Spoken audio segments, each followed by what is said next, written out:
Halo, apa kabar? Assalamualaikum warahmatullahi wabarakatuh. Senang sekali saya Hersbun Arif dari Forum News Network bisa kembali menjumpai Anda di akhir pekan dan di akhir tahun. Sedikit demi sedikit apa isi koleksi gitu kita bisa sebutnya ya, video rahasia yang akan digunakan Hasto untuk menyerang balik Jokowi pasca dia ditetapkan sebagai tersangka oleh KPK itu mulai terbuka. Selain skandal korupsi yang melibatkan Jokowi dan keluarganya, dan tentu saja ada nama para petinggi negara lain yang jadi kroni Jokowi, Hasto rupanya menyimpan bukti kuat tentang kriminalisasi Anies Baswedan oleh Jokowi.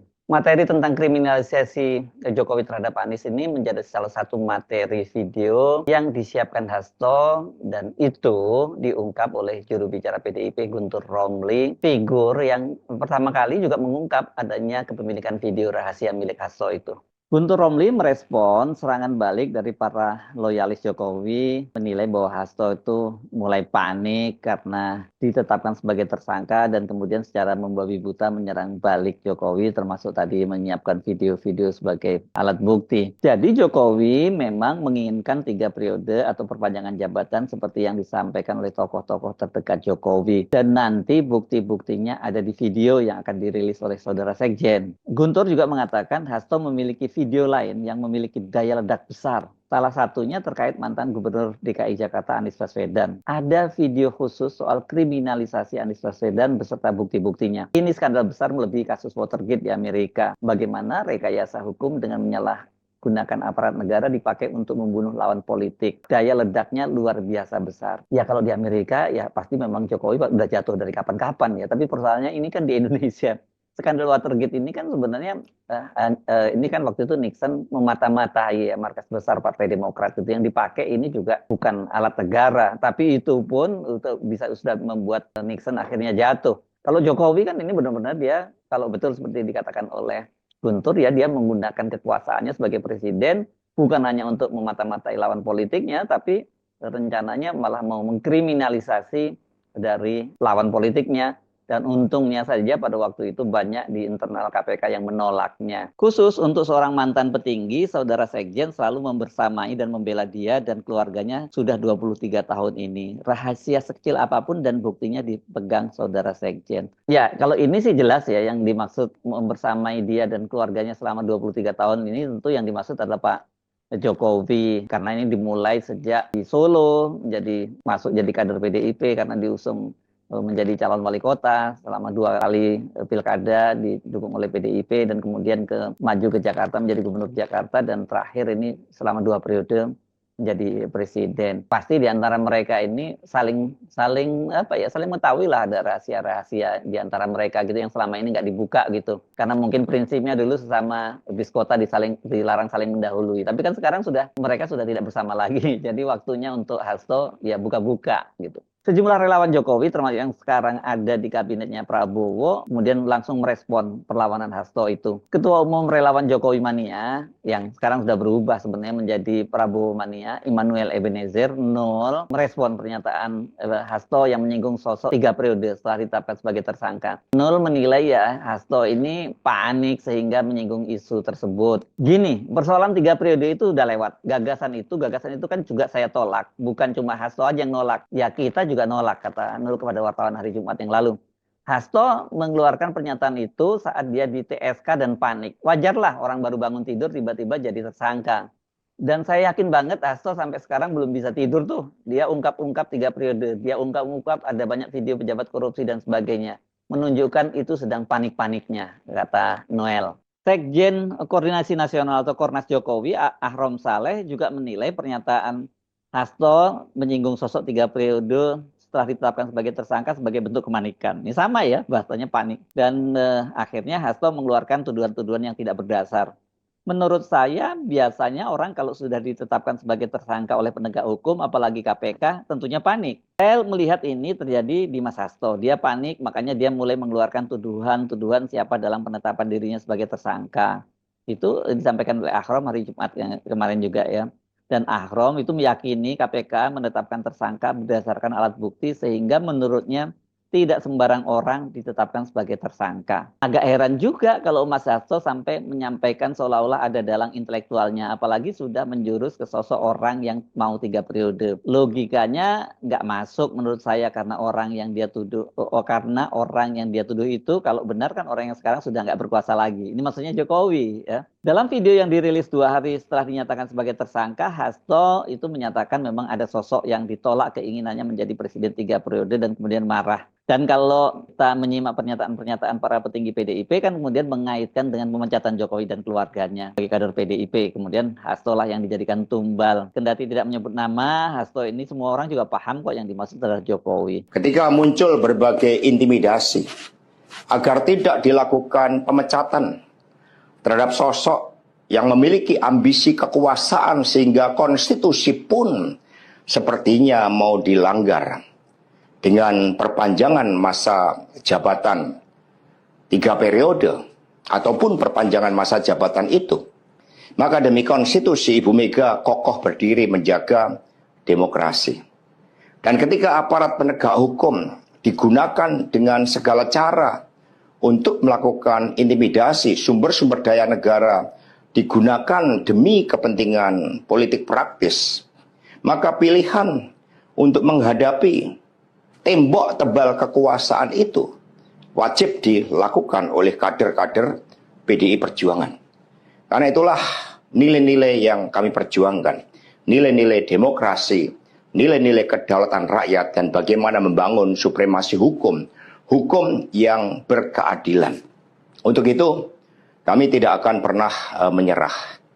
Baik mau digunakan suatu proses intimidasi secara formal, maupun dengan cara-cara di luar formal sekalipun, kami sudah menyiapkan risiko-risiko terburuk. Karena sebagaimana dilakukan oleh Bung Karno, masuk penjara adalah bagian dari pengorbanan cita-cita.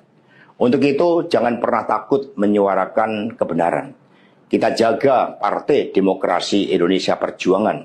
Kita jaga marwah dari Ketua Umum PD Perjuangan dari berbagai upaya-upaya yang ingin merongrong marwah dan kewibawaan partai hanya karena ambisi kekuasaan. Nah, sekarang kita mulai dapat gambaran apa isi video-video yang dan juga dokumen yang sudah disiapkan oleh Hasto untuk menyerang balik atau menghajar balik Jokowi itu. Pertama kasus Jokowi dan keluarganya, kemudian kasus petinggi negara yang lain seperti yang disebutkan oleh Koni, dan kasus Anies. Itu setidaknya seperti itulah klaster video-video dan bukti-bukti yang dimiliki oleh Hasto. Kasus Jokowi dan keluarganya kita nggak ragu kalau Hasto itu punya banyak data. Ya karena mereka kan sudah bersama selama nggak sampai 23 tahun ya, saya kira 20 tahunan lebih lah gitu. Karena kan Jokowi di Solo juga nggak sampai 1 periode, periode keduanya nggak penuh.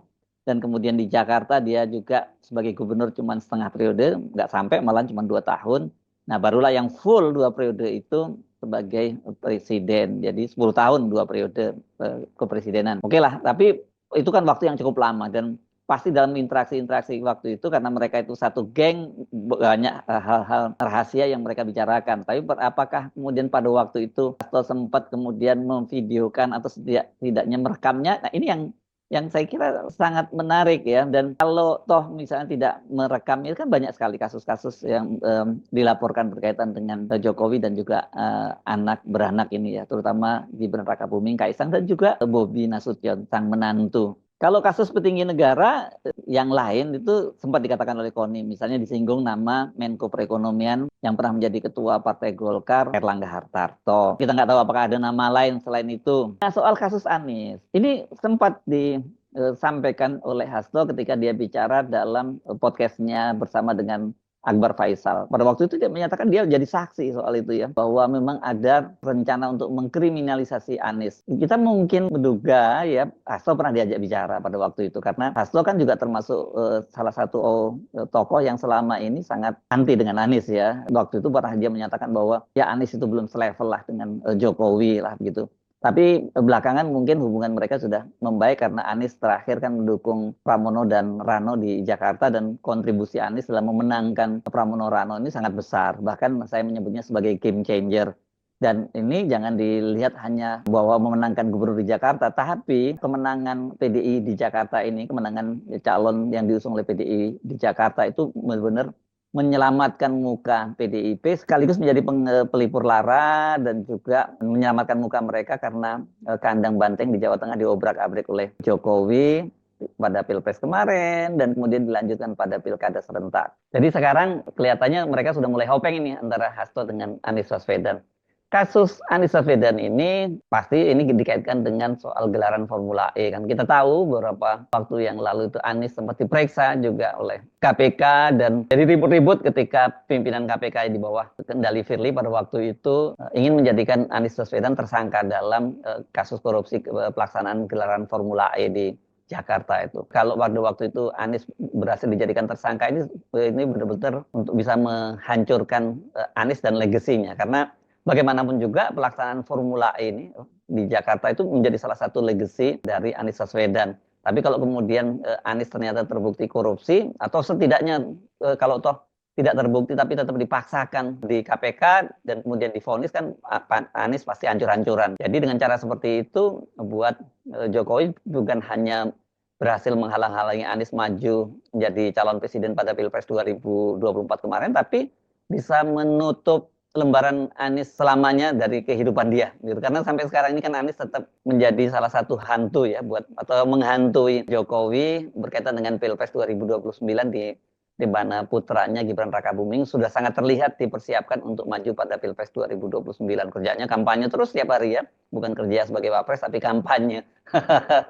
Nah, pada waktu itu kan kita tahu kemudian ditolak oleh para penyidik KPK kemauan dari pimpinan KPK, dan kita sekarang ini dari pernyataan Hasto kita tahu bahwa itu memang instruksi langsung dari Jokowi, berarti kalau ada kriminalisasi. Akhirnya kan gagal. Meskipun kemudian korbannya banyak ini dianggap karena menentang kasus pentersangkaan Anies di kasus Formula E. Mudah-mudahan ini seperti saya sebutkan juga bukan hanya sekedar bluffing ya, dia punya bukti. Buktinya apa ya kira-kira, misalnya apakah pernah ada pembicaraan rencana skenario mentersangkakan Anies ini, dan syukur kalau seperti dikatakan oleh Guntur dalam bentuk video, atau kalau toh ada misalnya diam-diam percakapan dengan Jokowi itu ternyata direkam oleh Hasto, kan juga tetap sangat menarik. Dan ini saya kira yang kemudian disebut oleh Guntur itu bisa mengubah peta pemberantasan korupsi dan opini publik. Soal peta pemberantasan korupsi ini menurut saya sangat menarik ini. Karena kan dalam kasus Hasto itu saya selalu menyebutnya ada dua dimensi yang harus kita perhatikan. Satu memang dimensi hukumnya, kedua dimensi politiknya. Dimensi hukumnya saya kira clear ya, memang ada keterlibatan Hasto di situ, dan tapi kemudian orang mempersoalkan ya kenapa kemudian kok Hasto yang jadi prioritas? Bukankah banyak kasus-kasus lain yang ditangani oleh KPK itu yang jauh lebih besar daripada kasus Hasto? Itu kan jadi dimensi politiknya ya, makanya kemudian menurut Guntur itu mengubah publik opini. Kasus Hasto ini nilainya 600 juta. Hasto sebagaimana dikatakan oleh Ketua KPK yang baru, Setio Budianto, bahwa Hasto itu ikut menyiapkan dana yang digunakan oleh Harun Masiku untuk menyuap Komisioner KPU Wahyu Setiawan 600 juta. Kemudian Hasto juga melakukan obstruction of justice dengan perintahkan merusak barang-barang bukti dan juga memerintahkan Harun Masiku kabur, sehingga sampai sekarang ini dia belum bisa ditangkap. Tapi saya yakin kita bisa menduga-duga lah, mungkin amannya seperti itu ya, bahwa ya pasti ada keterlibatan Jokowi pada waktu itu, sehingga mengapa kemudian Harun Masiku dan Hasto kasusnya tidak diproses. Nah, yang jadi masalah kan ketika kemudian mereka ini pecah kongsi antara PDIP dengan Jokowi, kemudian kasus ini, kasus Hasto tiba-tiba langsung sangat cepat dan kemudian langsung dijadikan tersangka. Kan kita ingat sebenarnya Hasto itu sudah dipanggil oleh Ketua KPK atau pimpinan KPK periode sebelumnya. Tapi kan pada waktu itu juga kita belum mendengar ada menaikkan status Hasto untuk menjadi tersangka. Nah ini pada hari pertama, bahkan ketika mereka dilantik tanggal 20 Desember itu kan mereka langsung menggelar perkara dan memutuskan kasusnya dinaikkan jadi ke tahap penyidikan dan berarti itu Hasto jadi tersangka dan pada tanggal 23-nya kemudian diterbitkan sprindik surat perintah penyelidikan terhadap Hasto. Ini yang kemudian orang jadi bertanya-tanya nih, kalau begitu berarti Pak Jokowi masih sangat berkuasa dong ya karena ini kan pimpinan KPK yang baru itu ini adalah hasil seleksi dari pemerintahnya Jokowi. Jadi campur tangan Jokowi sangat terasa di situ. Ini yang saya kira mungkin yang dimaksud oleh Guntur bisa mengubah peta penanganan pemberantasan korupsi. Karena kan kita tahu juga PDIP kemudian membanding-bandingkan dengan kasus-kasus lain yang jauh lebih besar. Dan kita tahu banyak sekali kasus yang jauh lebih besar. Kenapa itu tidak jadi prioritas? Kenapa kok kasus Hasto yang sudah terjadi 4,5 tahun lalu sekarang justru jadi prioritas? Padahal kasusnya nggak terlampau besar dari sisi nilai korupsinya ya. Tapi kalau dari posisi Hasto, ya itu kasus ini sangat besar dan itu bisa mengubah konstelasi politik. Maksud saya dalam hal ini adalah hubungan antara Pak Prabowo dengan Ibu Megawati dan PDIP. Karena selama ini kan sangat terbuka di publik bahwa Pak Prabowo ingin mengajak PDIP bergabung dalam pemerintahannya. Sementara Pak Jokowi itu tidak menginginkan dan bolak-balik rencana pertemuan antara Prabowo dengan Ibu Megawati itu batal dan malah sekarang kok ketika Prabowo berkuasa yang terjadi langsung Sekjen PDIP Hasto Kristianto ditetapkan sebagai tersangka. Jadi apakah ini kemudian karena maunya Prabowo? Rasanya sih nggak seperti itulah. Pasti Prabowo nggak mau cari gara-gara semacam itu. Atau ada skenario lain, ini betul-betul memang eranya di era Pak Prabowo itu penegakan hukum itu diterapkan tanpa pandang bulu. Jadi walaupun ada seorang sekjen seperti Hasto Kristianto, sekjen partai terbesar di Indonesia, ya kalau bersalah tetap aja dijadikan tersangka. Nah, kalau itu benar, ya bagus. Tapi kan rasanya itu kemudian kita jadi mudah dibantah argumen semacam itu. Kenapa? Sekali lagi kok kasus Hasto yang didulukan, bukan ada kasus-kasus lain yang jauh lebih besar. Dalam hal ini misalnya kasusnya Gibran dan Kaisang yang dilaporkan Ubaidah Badrun, itu kan kasusnya sangat besar, nilainya sangat besar, dan ini juga dugaan juga mengarah kepada Pak Jokowi karena ini bentuk dari gratifikasi dari sebuah grup perusahaan besar yang juga dikenal dekat dengan Pak Jokowi dan para eksekutifnya itu juga pernah diangkat menjadi pejabat di eranya Pak Jokowi. Selain Gandhi Sulistianto atau Sulistiono ini ya, petinggi Sinarmas yang pernah menjadi duta besar di Korea Selatan dan kemudian setelah habis masa jabatannya sebagai dubes diangkat menjadi anggota One Team Press. Ini kan salah satu petinggi Sinarmas yakni Doni Rahayu pernah menjadi wakil kepala otorita IKN. Jadi hubungannya sangat dekat dan sebelum lengser dari jabatannya sebagai presiden, Pak Jokowi kan juga memberi hadiah kepada Sinarmas Group bersama dengan Pantai Indah Kabut II yakni BSD itu sebagai proyek strategis nasional. Dari situ banyak sekali KPK kalau mau mengusut kasus-kasus yang jauh lebih besar, kalau memang betul-betul serius ingin melakukan pemberantasan korupsi. Jadi sekali lagi kasus Hasto itu adalah memang betul ada kasus hukum, tapi nuansa politiknya mau tidak mau kita mesti mengakui bahwa nuansa politiknya itu jauh lebih besar daripada dari nuansa hukumnya atau faktor hukumnya. Nah kalau sekarang kemudian Hasto menyiapkan semacam pembalasan untuk kembali menghajar Jokowi karena dia sudah ditetapkan sebagai tersangka oleh KPK, menurut saya ini menarik untuk kita tunggu. Hanya sekali lagi kita ingatkan jangan hanya bluffing, kemudian jangan hanya itu dijadikan tawar-menawar. Sudahlah jalanilah proses hukum yang akan diterapkan oleh KPK itu nanti pasti vonisnya nggak terlalu lama kok itu dan dalam waktu paling 2-3 tahun lagi juga sudah keluar dari penjara karena kemudian ada gerasi dan juga ada proses asimilasi yakni setelah 2/3 menjalani masa hukuman itu bisa keluar dari penjara. Seperti Wahyu Setiawan juga nggak terlalu lama di penjara. Nah, yang paling penting itu tadi itu kalau Hasto ini kemudian karena nyanyian dia atau dokumen-dokumen yang dia siapkan itu kemudian mengubah peta pemberantasan korupsi di Indonesia menjadi betul-betul tidak pandang bulu siapapun yang bersalah itu disikat semua, orang akan mengenang Hasto. Dia sebagai martir dan kemudian dia yang juga pernah bersalah tapi dia punya kontribusi dalam mengubah pemberantasan korupsi Indonesia itu bukan hanya untuk mereka-mereka yang kritis terhadap pemerintah atau lawan politik, tapi tidak pandang bulu lagi. Kalau toh ada pejabat di pemerintahnya Prabowo yang bersalah, itu juga tetap disikat. Ini baru keren nih, kalau itu yang dilakukan oleh Hasto. Saya Hersubun Arif dari Forum News Network. Sampai jumpa lagi. Assalamualaikum warahmatullahi wabarakatuh.